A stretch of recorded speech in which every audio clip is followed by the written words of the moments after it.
Alors bonjour et bienvenue sur un nouvel épisode ici encore sur les fibromes parce que je reçois beaucoup de questions de la part des femmes qui font partie du groupe ou qui font pas partie du groupe qui sont un peu anxieuses par le fait que leur gynécologue le dit que si elles font l'embolisation elles risquent d'être de devenir stériles ou de rentrer en ménopause précoce. Alors, pour répondre à cette question, et donc pour un petit peu détruire un petit peu ces mythes et les légendes urbaines, on va retourner à la science. Donc la science, les publications euh, qui ont et les travaux qui ont été déjà faits sur le sujet. Je vais essayer de faire le plus facile possible, le plus simple possible. Donc pour expliquer directement aux gens qui ne sont pas des médecins. Et je m'excuse si Euh, parfois c'est un peu difficile, mais on va essayer. Donc, la on va aller donc discuter un premier article qui a été publié à peu près il y a 18 ans par le professeur Azavi, qui exerçait à l'université de Stanford en Californie. Alors, on va voir quelle est la cause qui fait que les gynécologues ont un peu peur de l'embolisation utérine. Alors, ce monsieur, il a fait cet article que l'on regarde ici. Donc, ils ont publié en 2002 un article qui est en anglais, qui ont proposé une classification des anastomoses entre l'artère de l'ovaire et l'artère de l'utérus. D'accord. Donc, on va aller directement à ce schéma. Pour essayer de comprendre un petit peu. Donc, ce qu'on voit ici, c'est les artères de la femme, donc les artères au niveau du pelvis. Ici, ce qu'on voit, c'est l'ovaire. Et là, c'est l'utérus. Donc ça, c'est l'anatomie. Vous voyez, ça, c'est les trompes, les ovaires, l'utérus. Et là, ils ont représenté un fibrome. Ça, ce que vous voyez, c'est l'artère utérine. Et en haut, c'est l'artère ovarienne. Donc le sang, il vient à l'ovaire à travers l'artère ovarienne, donc pour simplifier. Et le sang de l'utérus, il vient à travers l'artère utérine. Donc nous, qu'est-ce qu'on fait quand on fait l'embolisation? Eh bien, on entre dans les grosses artères et on va entrer de façon sélective dans l'artère utérine. Et quand on est dans l'artère utérine, on va injecter des particules qui vont bloquer le sang au fibrome et le tuer. Donc c'est ça, c'est le principe de l'embolisation. Alors, qu'est-ce qui se passe en réalité? En réalité, les choses ne sont pas aussi simples. Il y a ce qu'on appelle des variantes anatomiques. Chaque femme est unique. Et, mais il y a des schémas communs et à partir desquels les médecins en général essaient de trouver des classifications. Et le risque qui fait que l'ovaire peut être à risque dans l'embolisation, c'est lorsqu'il y a une communication entre l'artère de l'utérus et l'artère de l'ovaire.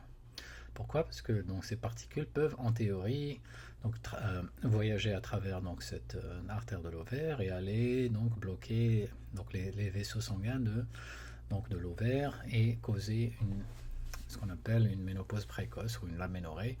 Et c'est ça ce que les gynécologues disent aux femmes, et j'entends beaucoup. Ils leur disent que si vous faites l'embolisation, vous allez entrer en ménopause et que vous allez devenir peut-être stérile, que vous ne pouvez pas avoir de bébé. Donc là, on va un petit peu voir ça un petit peu en détail et qu'en est-il vraiment? Alors, qu'est-ce qu'il a fait le professeur Azavi et son équipe? Ils ont essayé d'étudier les femmes chez qui ils ont fait l'embolisation de l'artère utérine pour déterminer une classification. Et ils ont traité 76 patientes qui ont eu une embolisation des artères utérines. La moyenne d'âge était à peu près proche de 45 ans, 44,7. Et ils ont fait un suivi chez ces patientes et ils ont essayé de déterminer est-ce qu'il y a des complications qui sont en rapport avec ce type d'anastomose, c'est-à-dire ce type de communication entre l'artère de l'utérus et de l'ovaire, pour voir un petit peu, pour démêler. Et quel était le résultat? Quand ils ont revu les cas de ces 76 patients, ils ont identifié trois types d'anastomose. Ils ont classifié en trois types. On va les voir ici. C'est ça le schéma qu'ils ont proposé. Le type 1. de la classification, donc c'est lorsque il y a le sang qui vient principalement de l'artère ovarienne, il va donner des petites branches donc pour l'ovaire, et donc ce sang va venir en majorité, va descendre et va aller alimenter le fibrome. Bien sûr, l'artère utérine aussi joue un rôle, mais le sang, la majorité du sang donc de ce flux vient comme ça. Donc ça c'est assez protecteur, je dirais, pour donc l'ovaire, parce que le flux sanguin empêche ces particules de remonter. Donc c'est comme si vous ne pouvez pas, si vous essayez de nager à contre-courant d'une rivière. Plus la rivière est forte, plus c'est difficile de nager à contre-courant. Donc voilà, une image, vous pouvez comprendre. Ils ont déterminé un autre type qui est très rare, celui-là. En fait, c'est le type 2, c'est que le fibrome, il est principalement irrigué à travers l'artère ovarienne. Parfois, dans mon expérience, l'artère utérine dans ce type n'existe même pas. Donc, c'est juste l'artère ovarienne qui donc irrigue donc à la fois l'ovaire et le fibrome. Et là, c'est délicat. Là, c'est délicat, mais heureusement, c'est très rare, parce que là, si soit on fait donc l'embolisation à travers l'artère ovarienne, et là, il faut discuter avec la patiente, parce qu'il y a ces risques.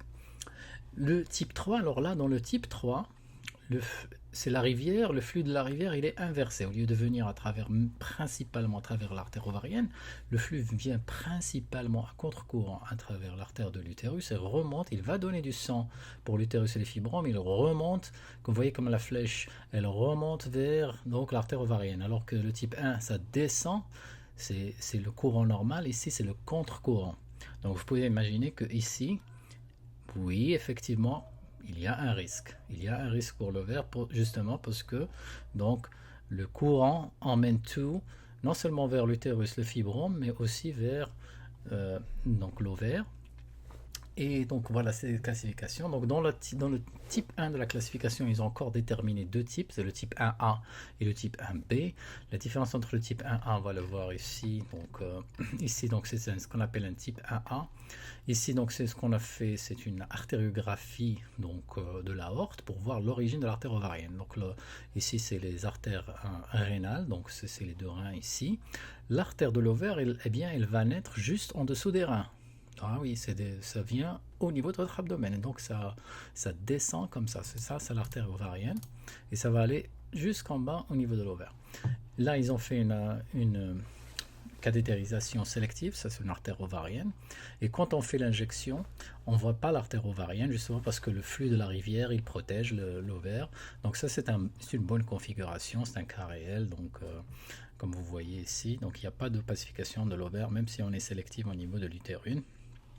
Et après embolisation, donc on arrive quand même à toujours avoir donc une grosse artère ovarienne qui ramène du sang vers l'ovaire, comme le montre la flèche. Ça, c'est le petit blush de l'ovaire, alors que le fibrome est complètement dévascularisé. Donc ça, c'est le type 1A. Le type 1B, c'est un autre type. Donc c'est lorsqu'on injecte l'artère ovarienne, on arrive à avoir un petit peu donc un reflux.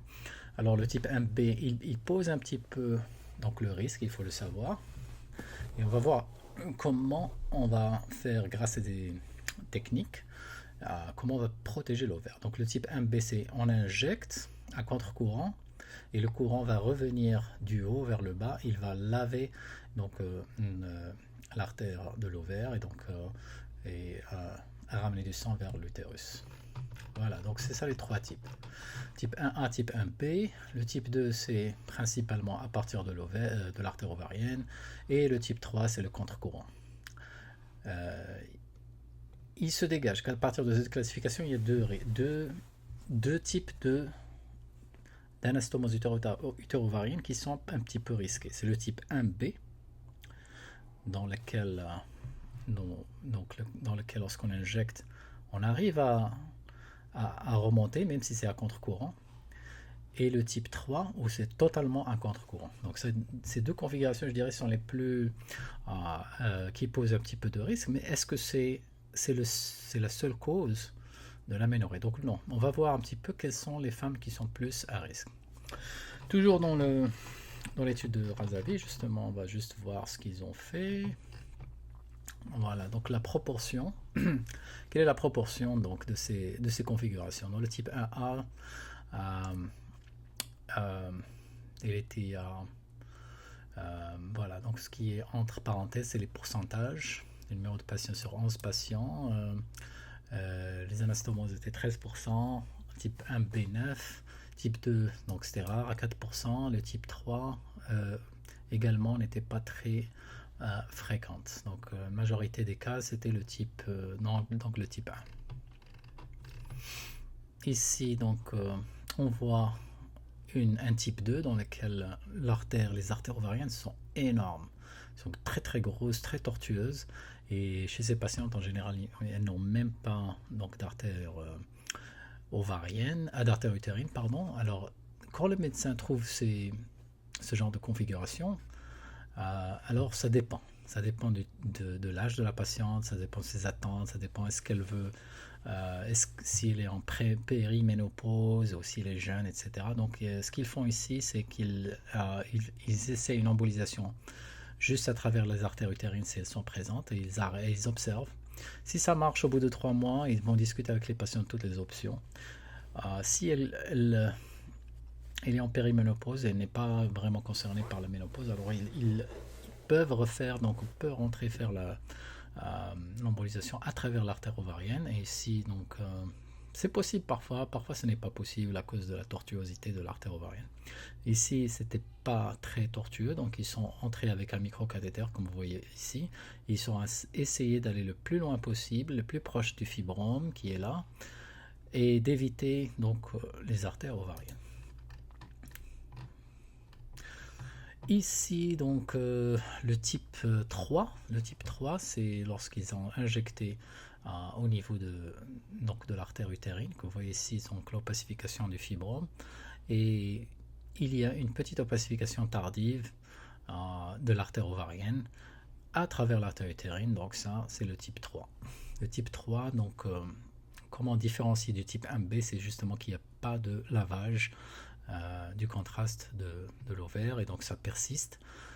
C'est ça comment on différencie. Ici donc un autre cas, une femme de 46 ans et qui a un type 1A dans lequel lorsqu'on injecte, il y a seulement l'opacification des artères du fibrome et de l'utérus, on ne voit pas l'ovarienne. Lorsqu'ils ont fait l'embolisation, puisque quand on fait l'embolisation, il y a une augmentation de pression, et après on arrive à voir donc l'ovarienne, dans ce cas qui est protégée par, comme on a dit, la rivière qui va dans le sens donc du courant.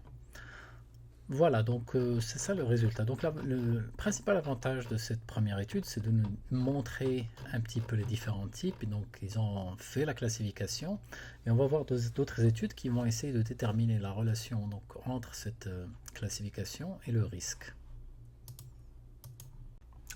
Alors là, on va voir une étude qui a été faite en Espagne par le docteur Lanciego donc en Espagne, qui ont essayé donc de déterminer l'influence de ces anastomoses utéro-ovariennes sur le résultat de l'embolisation des fibromes, mais sur aussi donc les risques de l'aménorrhée. Alors, qu'est-ce qu'ils ont fait? Ils ont étudié 202 patientes, des cas de 202 patientes. Leur âge moyen était de 42 ans, et avec des extrêmes qui vont de 28 à 54 ans, et qui ont bénéficié d'une embolisation de fibrome utérin à cause de saignements et de règles très abondantes, de dysménorrhée, c'est-à-dire de douleur, ou bien d'anémie, ou bien un mélange de ces symptômes. Donc ils ont essayé d'étudier, de revoir s'ils ont trouvé ces anastomoses. Et ils ont essayé aussi de voir quel est l'effet de ces anastomoses sur donc le succès de la technique, mais aussi sur est-ce qu'il y a des complications comme l'aménorrhée, ou bien, si vous voulez, donc une ménopause. Et ils ont utilisé donc des tests statistiques. Alors, qu'est-ce que le résultat? Sur les 202 patientes, la moitié de ces femmes avaient des anastomoses. Donc, la moitié des femmes avaient donc des communications anormales, plutôt des communications, des variantes de la normale entre l'artère de l'ovaire et l'artère de l'utérus. Okay. Alors ici, lorsque Razavi a fait sa classification, ils ont trouvé que le plus fréquent, c'est le type 1. Les Espagnols, eux, ont trouvé que donc, le type 3 était le plus fréquent. Le type 3, malheureusement, qu'on indique, c'est la rivière inversée. Et ça, le type 3, c'est lui qui est dangereux. Donc sur la moitié des femmes qu'ils ont étudiées, donc le type 3 était le plus fréquent, qui était donc suivi, donc 66 cas, et suivi de type 1A. Le type 1A, donc on rappelle, c'est le bon, c'est le protecteur. Et le type 1B aussi, il est un peu risqué.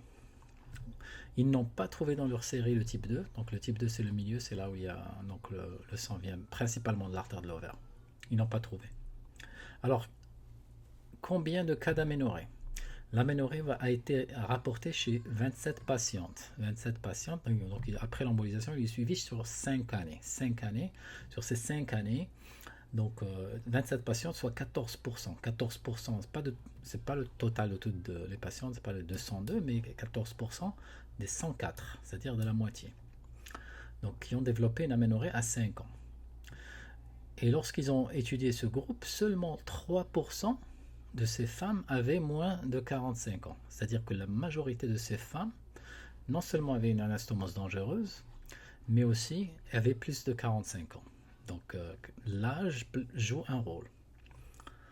Et ils ont eu 10 cas où il y a l'embolisation n'a pas réussi, tout simplement parce que à cause des anastomoses. Ce qui nous apporte ici, c'est que l'aménorrhée et la relation entre le risque d'aménorrhée et des anastomoses utéro-ovariennes, on a bien dit qu'elle est survenue chez 14% des femmes qui ont eu des anastomoses et que la majorité donc, de ces patientes étaient âgées donc, de plus de 45 ans. Voilà.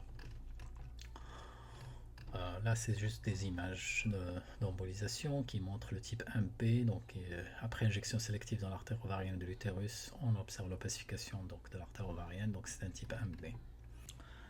Alors, pour résumer donc, les résultats de cette étude des Espagnols, donc ils disent dans leur article que leurs résultats ont été un peu surprenants. Pourquoi? Parce que ils ont étudié 202 femmes et ils ont trouvé un relativement haut pourcentage de patientes chez lesquelles on trouve ces anastomoses, c'est-à-dire la moitié de leurs femmes, ce qui est relativement assez haut. Donc ça, c'était la première surprise. La deuxième surprise, donc, ils ont trouvé que le type 3, donc c'est-à-dire ce type-là, c'est la rivière inversée, était le plus fréquent dans leur série. D'autre part, ils ont trouvé aussi que chez 38 patientes, ces anastomoses utéro-ovariennes étaient bilatérales, c'est-à-dire dans les deux côtés. Alors, quelle a été leur conclusion? Alors, les auteurs disent dans leur conclusion que même si les anastomoses utéro-ovariennes sont perçues comme un risque pour développer donc une aménorrhée et une ménopause précoce chez les femmes qui font l'embolisation, les résultats de leur étude ne sont pas en faveur de cette hypothèse. Ils vont à l'encontre de cette hypothèse. Pourquoi? Tout simplement parce que, comme vous voyez, il y a plusieurs types d'anastomoses. Pas toutes les anastomoses utéro-ovariennes, quand elles existent, parce qu'elles n'existent pas chez tout le monde, quand elles existent, cela dépend du type. C'est-à-dire un type 3, un type 1B est plus à risque. D'autre part, ce n'est pas le seul risque, c'est le terrain. Quel type de femme et quel type de patiente, quel est son âge, quelle est sa réserve ovarienne. Donc ça joue un rôle. Et il recommande de ne pas changer la technique. La technique, selon les auteurs, doit rester la même. Ils ne recommandent pas d'utiliser des particules. Ils disent que peut-être, si on utilise des particules plus larges que 700 microns, c'est un peu plus sécurisé. Ils recommandent, ça c'est juste des techniques pour nous, les interventionnels, de faire donc une angiographie pour étudier les artères ovariennes. Alors, maintenant, on va passer à une étude récente qui vient d'être publiée en 2020 dans le journal de Cardiovascular Interventional Radiology, du CIRC. Et donc, cette étude, eh bien, les auteurs ont voulu voir quel est le taux de détection des anastomoses utéro-ovariennes et quelle est l'influence sur la fonction ovarienne quand on fait l'embolisation utérine. Donc, c'est très intéressant parce que moi, je pense que leurs résultats correspondent à ce qu'on observe au niveau de la pratique clinique. Alors là, ils ont essayé de voir un petit peu, comme on a dit, la détectabilité de ces anastomoses, c'est-à-dire ces communications entre l'artère de l'ovaire et l'artère de l'utérus, et voir comment donc l'ovaire va réagir après l'embolisation. Et aussi, ils ont introduit une nouvelle technique de protection de l'artère ovarienne. C'est une technique qui s'appelle le coiling, c'est-à-dire le coiling, ça vient du terme anglais coil. Coil, c'est une spire en métal que nous, les radiologues interventionnels, on fait pour un petit peu rediriger le flot, pour séparer les artères et pour les protéger durant l'embolisation. Et ben, tout simplement, si on imagine que, par exemple, si l'interventionnaliste veut protéger cette artère ovarienne, eh bien, il va entrer, on va mettre en place une petite spire métallique qui va bloquer la communication et qui va rediriger donc les particules de façon très sécurisée seulement vers le fibrome et donc empêcher tout reflux. Donc ça, c'est la technique du coiling que ces auteurs ont introduit ici. C'est une technique que je fais donc de façon très routinière dans l'embolisation de la prostate, qui est bien plus difficile que donc l'UFU. Alors, ils ont étudié rétrospectivement 92 femmes entre 2007 et 2017 pour voir, et donc elles ont ces anastomoses entre les anastomoses utéro-ovariennes. Et ils ont donc fait des techniques statistiques et ils ont donc estimé la fonction ovarienne par le taux de la FSH, c'est une hormone, et s'il était élevé à 27 après 3 mois, donc ils l'ont défini comme comme une aménorrhée, c'est-à-dire comme une ménopause, c'est-à-dire l'ovarian failure en anglais. Alors, le résultat, qu'est-ce qu'ils ont trouvé? Ils ont trouvé 184 anastomoses, donc un chiffre relativement élevé. Donc ces anastomoses sont fréquentes. Alors, quel est le type? Maintenant, je pense que vous êtes très fort dans les types. Alors, 27% était classifié donc le type 1A. Le type 1A, c'est le type protecteur. C'est la rivière qui circule normalement et qui protège l'ovaire. Donc, 27%.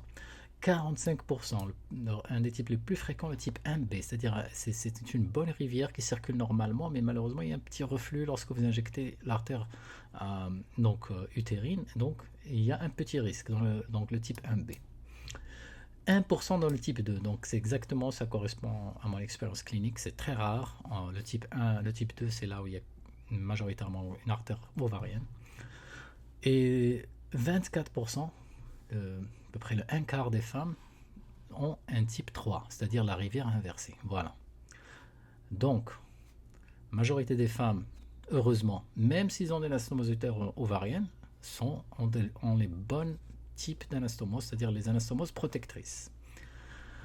Le 1/4 des femmes peut se présenter avec les anastomoses dangereuses, c'est-à-dire la rivière inverse.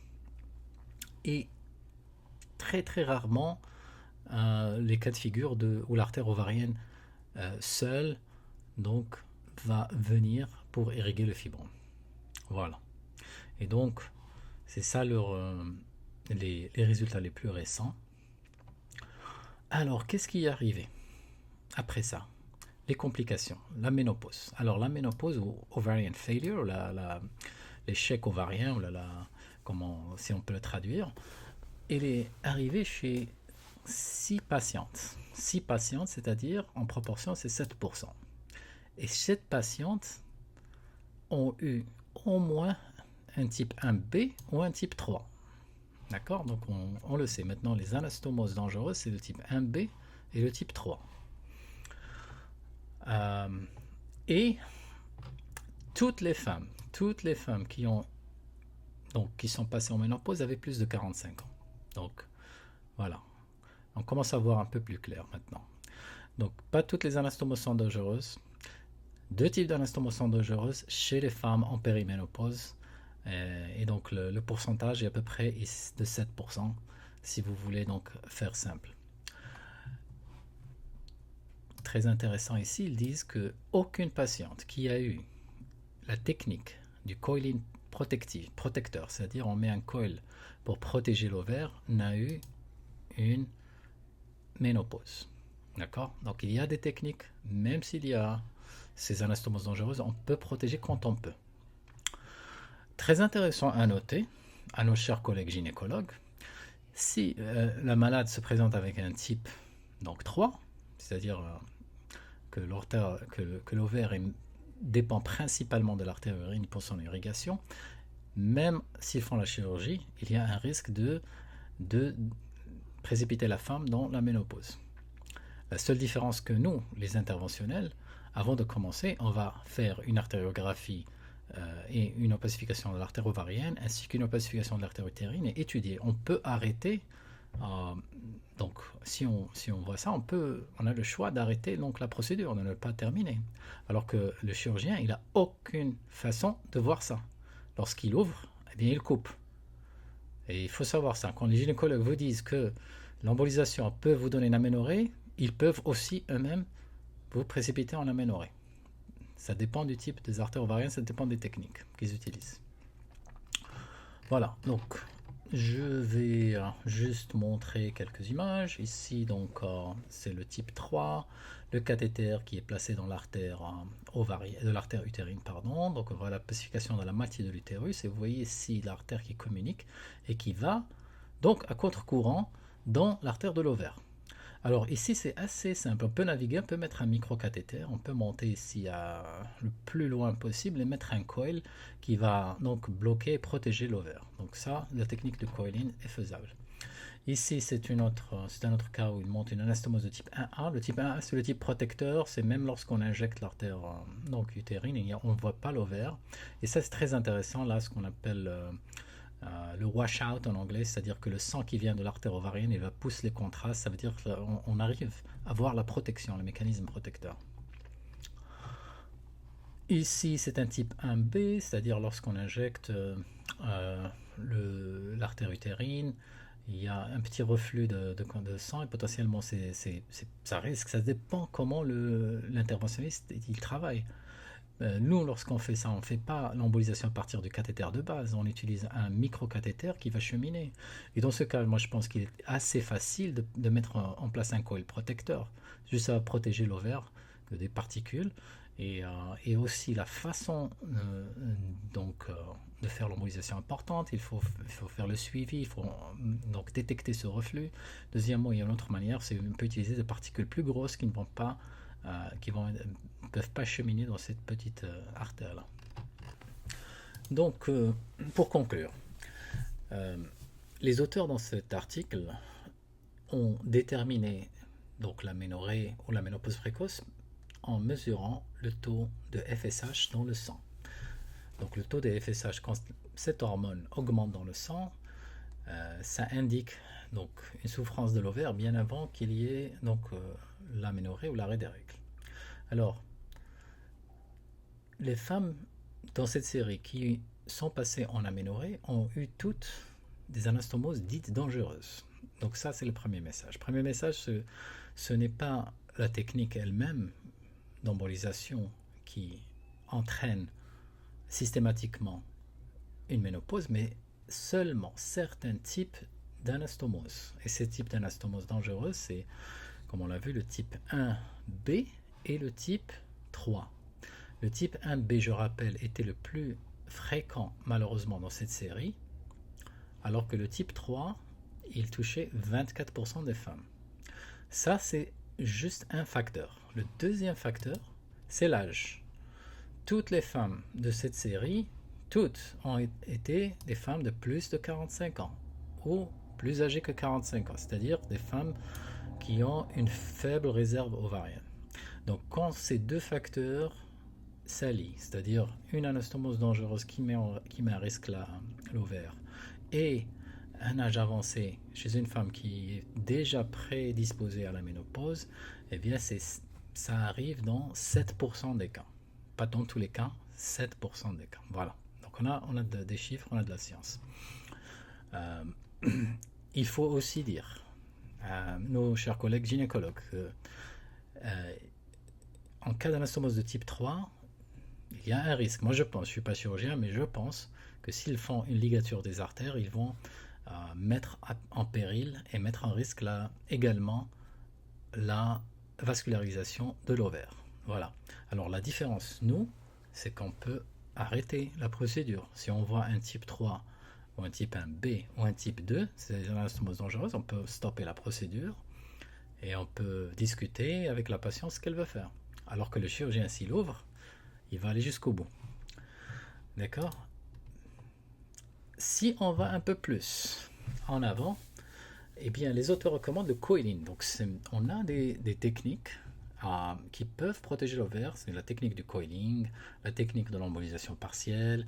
On peut utiliser des particules qui sont plus grosses, plus de 700. Dans ce cas, 700 à 900 serait, je pense, protecteur. Donc, ils peuvent donc limiter. On peut traiter la femme, peut, je pense, enlever les fibromes tout en protégeant la femme. Voilà. Alors, en conclusion, donc je pense que maintenant vous avez compris qu'on a un petit peu une idée de ce qui se passe vraiment, qu'il y a des anastomoses, c'est-à-dire des communications entre l'artère ovarienne et l'artère de l'utérus, et certaines d'entre elles, surtout la rivière, comme j'appelle la rivière inversée, etc., peuvent mettre à risque certains types de femmes qui ont un âge avancé, qui sont en périménopause.